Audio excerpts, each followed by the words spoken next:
Little owl Lumi had a strange fear. She was scared no one would want to play with her twice. Every morning she flew to the forest clearing and whispered to herself, "Today I'll try again, but if they say no, I'll fly away forever." She asked, "Squirrel, want to play hide and seek? Fox, maybe we can draw in the sand?" And every time someone said, "Can't right now, maybe later, another time." And Lumi thought that meant no. One day she sat on a stump and cried, quietly, almost without a sound. A little bear walked over. He didn't know what to say, so he just sat next to her. "I don't know how to play hide and seek," he said, "but I do know how to sit like this and stay." Lumi looked at him and smiled, because she got it, period. Friendship isn't always let's play. Sometimes it's just, I'm here, even if we don't say a word. And from that day on, funny thing, she started hearing yes more and more.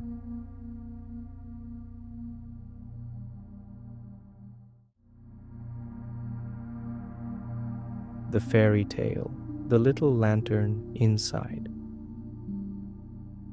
Everyone has a little light inside. You can't see it, but it's there. It turns on when you smile, when you do something kind, or even when you're just lying down and dreaming. Sometimes it feels like others shine more. They run faster, talk louder, draw better, and your little light starts to wonder, maybe I'm not that important. But one night in the dark room, a voice came, software kind, from inside. You don't need to be like everyone else. Your light is special. And it's true. Some people light the way with laughter, some with care, and some just by being there. After that, every night before sleep, the child would feel a warm glow inside. Not because they changed, but because they believed they already are light. And the little light inside shone a bit brighter.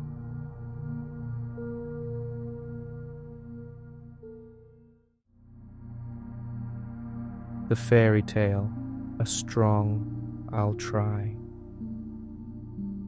Little snail Lynn wasn't fast. When everyone else was already climbing the hill, he was just getting to the start. When others jumped over the stream, Lynn was still stretching out his little feelers, thinking, what if I can't do it? One day, Lynn heard someone say, snails can't go there. They're too slow. And it hurt a little inside, not because it was mean, but because it felt true. What if I really don't belong? He almost believed it, but then he took a deep breath, slow like a snail, and said, I'll try. He didn't become fast. He didn't learn to jump, but he kept going, every day a bit further. And while others tripped from rushing, Lynn crawled, steady. When he reached the top of his first hill, no one clapped, no trumpets played. But inside he heard, I did it because I didn't give up. And from that day on, every step started with one warm little word, I'll try.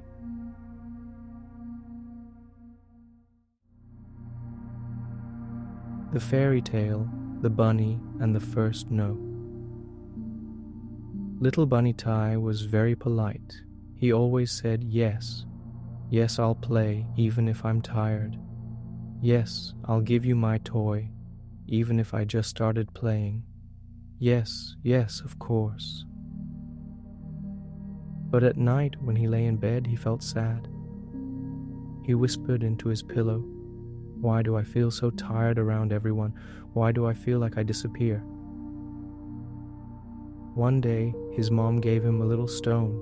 On it was a word, self. "This is your stone," she said. "It's to remind you, you matter. Sometimes taking care of yourself means saying no." The next day, T took a deep breath. When the little bear asked for his favorite toy, T closed his eyes and said, "No, I want to play with it a little more." He was scared they wouldn't want to play with him anymore, but the bear just nodded. "Okay, I'll wait. You're really brave today." And that night, T fell asleep feeling strong, not because he beat anyone, but because he listened to himself and chose himself.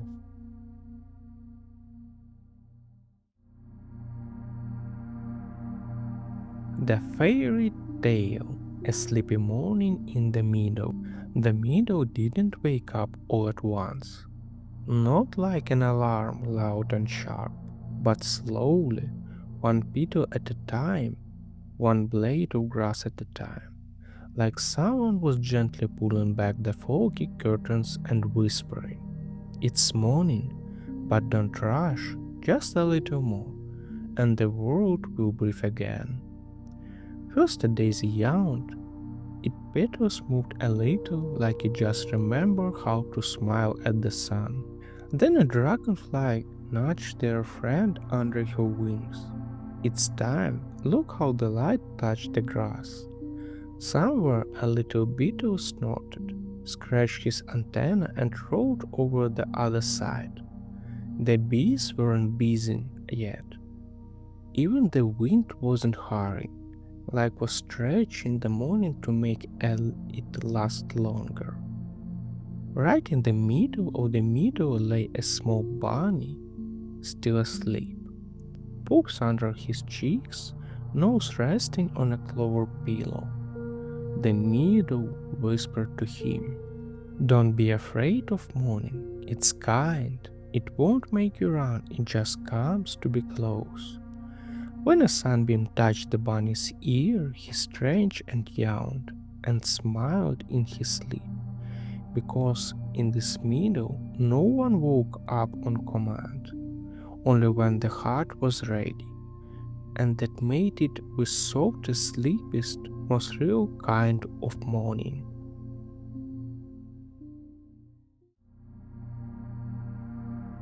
The Fairy Tale, The Sparrow Who Stayed Quiet.